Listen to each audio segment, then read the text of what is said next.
ፍራንሲስኮ ኮንሲያኦ የ22 ዓመቱ ታዳጊ ፖርቹጋላዊ ከ25 ዓመት በፊት አባቱ የሰራውን ታሪክ በመድገም ሀገሩ ፖርቹጋልን ወደ ኔሽንስ ሊግ ፍጻሜ ማሳለፍ የቻለ የ22 ዓመት ታዳጊ ተጫዋች ነው።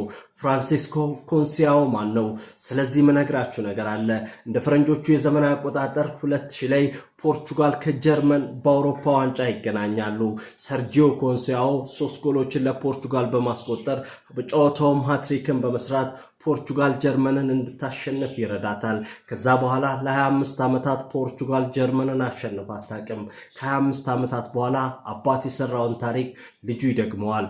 ፍራንሲስኮ ኮንሲያኦ ፖርቹጋል ጀርመንን 2-1 በማሸነፍ ወደ ኔሽንስ ሊግ ፍጻሜ እንድታልፍ የረዳትን ድንቅ ጎል በማስቆጠር በጨዋታው ማን ኦፍ ዘ ማች በመባል ፍራንሲስኮ ኮንሲያኦ ከ25 ዓመት በኋላ ታሪክ እንዲደገም አድርጓል። የ22 ዓመቱ ፍራንሲስኮ ኮንሲያኦ ትላንት ጀርመን ላይ ያስቆጠራትን ጎል ከ10 ስንት ሰጧታላችሁ? ሐሳባችሁን ኮሜንት ሴክሽን ላይ አስቀምጡልኝ። ፎሎ ካላደረጋችሁ የፕላስ ምልክቷን እየጫናችሁ በየጊዜው መለቃቸው ስፖርታዊ መረጃዎች እንዲደርሳችሁ ይሁን። ይመቻችሁ።